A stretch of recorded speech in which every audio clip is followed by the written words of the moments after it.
এই শীতের সিজনে ফুলকপি খুবই সস্তা বাজারে, মাত্র 5 টাকা পিস হিসাবে বিক্রি হচ্ছে। তবুও কেউ নিতে চাইছে না। সবাই এই শীতের সিজনে ফুলকপি খেয়ে খেয়ে মন উষ্টে গেছে। সেই একই রান্না, একই সবজি, একই তরকারি বারবার খেতে কি আর কার ভালো লাগে বলেন?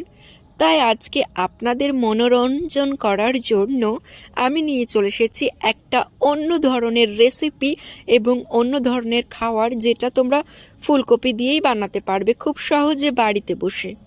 তো সেটি বানাবার জন্য কি করতে হবে? বাজার থেকে ফুলকপি কিনে নিয়ে এসে ছোট্ট ছোট্ট পিস করে সাইজে কেটে নিতে হবে। তারপরে গরম জল বসিয়ে তাতে হালকা একটু লবণ দিয়ে দিতে হবে, যাতে ফুলকপিগুলো খুব সুন্দরভাবে সিদ্ধ হয়ে যায়।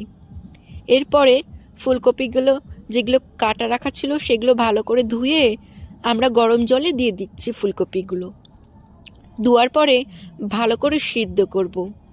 আর এটা এটা যে কোনো মানুষ খেতে পারে, ঠিক আছে।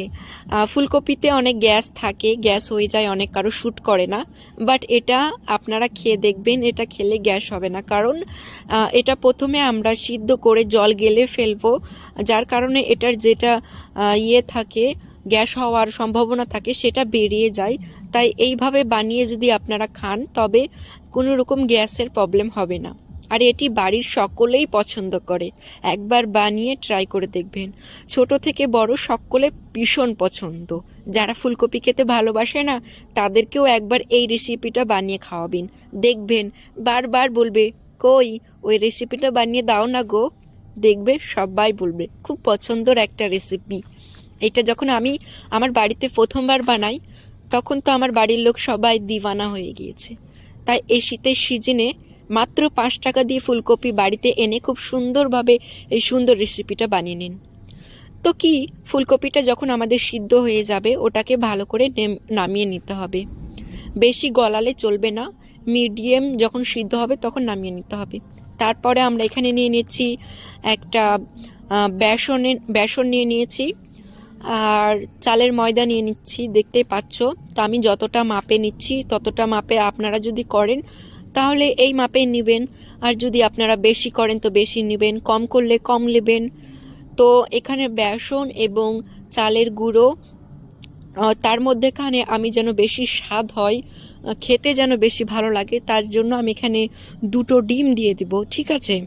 তো আপনারা যদি মনে করেন যে ডিমটা দেওয়া যাবে, তো আপনারা দিতে পারেন আপনাদের পছন্দ মতো। আপনারা যদি এটা বৃহস্পতিবার করেন বা মঙ্গলবার বা শনিবার করেন তাহলে ডিম দিবেন না। বাট আমি এখানে শুক্রবার করছি, তাই এটাতে আমি একটু ডিম দিয়েছি, যাতে খেতে একটু টেস্ট লাগে এবং জিনিসটা ফুলে যেন একটু বড় বড় সাইজের হয়। তো এখানে আমি কি কি করলাম একবার ভালো করে বলে দিই। এখানে আমি বেসন, চালের গুঁড়ো আর 2টো ডিম ফাটিয়ে নিয়েছি। এবার এই দুটোকে ভালো করে আমি মেখে নেব, খুব সুন্দর করে পেস্ট করে নেব, যাতে গুঁড়া গুঁড়া না হয়ে থাকে, খুব ভালোভাবে যেন একে অপরকে সাথে মিশ হয়ে যায়। তো দেখতে পাচ্ছেন এখানে আমি সুন্দর করে মেখে নিয়েছি, কিন্তু অনেক গাঢ় গাঢ় হয়ে গেছে, ল্যাকটা ল্যাকটা আমার হাতে লেগে যাচ্ছে, ছুটছে না, দেখতে পাচ্ছেন। তো এভাবে তো আর করা যাবে না, তো এটাতে আরেকটু আমাদেরকে সাদা জল, এটা অনেক গাঢ় হয়ে গিয়েছে, যার কারণে এখানে আমি আরেকটু জল দিয়ে দিচ্ছি। জল দিয়ে ভালো করে এটাকে মিক্সড করে নেব এবং হালকা হালকা গাঢ় টাইপের ভাবে আমি এটার একটা ভালো করে ফ্যাট তৈরি করে নেব। তো আপনারা দেখতেই পাচ্ছেন যে আমি কিভাবে এটা খুব সুন্দরভাবে করছি। তো আপনারাও এভাবে খুব সুন্দরভাবে করবেন। যে কোনো খাবার যদি খেতে পছন্দ হয় এবং ভালো লাগে বা বেশি টেস্টফুল করতে চাও, তো সেটার পিছনে একটু খাটতে হয়। তাই না খাটলে কিন্তু কিছুই পাওয়া যায় না। তো এটার ভিতরেও আমাদেরকে একটু খেটে নিতে হবে, যার কারণে এই খাবারটা সবাই খেতে ভালোবাসবে। তো দেখতে পেলেন আমি ভালো করে এটাকে মিক্সড করে নিয়েছি একদম জল দিয়ে। তারপর এখানে আমরা নিয়ে নিচ্ছি খাঁটি সর্ষা, সর্ষা না সরি, এটা খাঁটি সাদা তেল নিয়ে নিয়েছি আমি। সর্ষার তেল নিই, সাদা তেল নিয়েছি। তো আপনারা যদি সর্ষার তেল দেন তো দিতে পারেন, কোনো প্রবলেম নেই। তো এখানে আমি সাদা তেল দিয়েছি, যাতে খাবারটার কালারটা একটু সাদা সাদা হয়। আর সর্ষার তেলে বানালে বেশি লাল লাল হয়ে যায়, ওই কারণে আমরা এটা সাদা তেল দিয়েছি, যাতে একটু খাবারটা সাদা সাদা হয়, ওই কারণে। তো দেখতেই পাচ্ছেন আমাদের তেল গরম হতে চলেছে প্রায়। তো এখানে আমি বেসনটাকে আরেকবার একটু ভালো করে ফ্যাট করে নিচ্ছিলাম। তারপরে যে সিদ্ধ করা রাখা আমাদের ফুলকপিগুলো রাখা আছে সেগুলো এবার ওই বেসনে আমরা ল্যাপটাবো ভালো করে। তো ওই বেসনে ল্যাপটানোর পর গরম তেলে একে একে আমরা এগুলো ছাড়বো আর খুব সুন্দর করে লাল করে মচমচে করে ভেজে নেব। তো এটা ভাজার সময় আঁচটা দেখবেন যেন লো থাকে, হাই করবেন না। হাই করলে একবারে লাল হয়ে কালো হয়ে যাবে, তখন কিন্তু খেতেও ভালো লাগবে না আর ভেতরেও জিনিসটা ভাজা হবে না। ওই কারণে কি করবেন, হালকা হালকা আঁচে খুব সুন্দর করে 4 পিস 5 পিস করে দিবেন বেসনে চুবড়ে চুবড়ে, আর ভালো করে ভাজবেন, এদিক ওদিক নাড়িয়ে নাড়িয়ে ভাজবেন। দেখবেন ভাজার পরে এসবের খাবারটার কালার কি সুন্দর হয়। তাই ফুলকপি আপনারা এখন সস্তা চলছে, তাই সস্তার জিনিস বস্তা ভরে বাড়িতে আনুন আর পরিবারের সকল মিলে এই সুন্দর রেসিপিটা বানিয়ে খান, অনেক ভালো লাগবে। বুঝেছেন, আমাদের বাড়িতে আমরা সবাই খাচ্ছি, খুবই ভালো লাগছে। তাই ভাবলাম এই টিপসটা আমি আপনাদের সাথে শেয়ার করি, আমার ফ্যান ফলোয়ার্সেরাও একটু খাক, দেখুক কীরকম লাগে এই সুন্দর রেসিপিটা।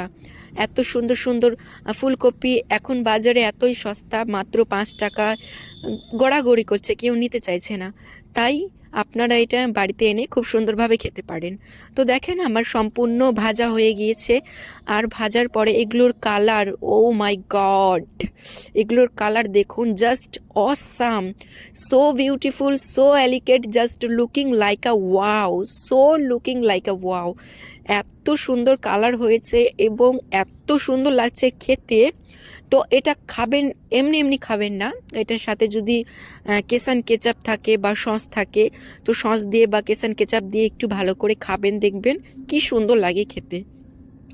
তো এইখানে আমাদের বেসন একটু বেঁচে গিয়েছিল, বেসনের যে আমরা ফ্যাটটা তৈরি করেছিলাম সেই বেসনটা বেঁচে গিয়েছিল। ওই কারণে বেসনটা তো নষ্ট করে দিতে পারি না আমরা, তাই না? সব কিছুই কষ্ট করে আমাদেরকে করতে হয়, কিনতে হয়, জোগাড় করতে হয়, তো এসব আমরা ফেলে দিতে পারি না। ওই কারণে বাড়িতে একটা বেগুন ছিল, সেই বেগুনটাকে আমরা ছোট ছোট পিস করে কেটে নিয়েছি এবং সাথে বেগনিও করে নিয়েছি। তো এই শীতের এটা আমরা সন্ধ্যাবেলা করেছিলাম। তো এই শীতের সন্ধ্যাতে এত সুন্দর গরম গরম বেগনি এবং ফুলকপির পাকোড়া খেতে যে এত সুন্দর লাগলো কেসান কেচাপ সস দিয়ে।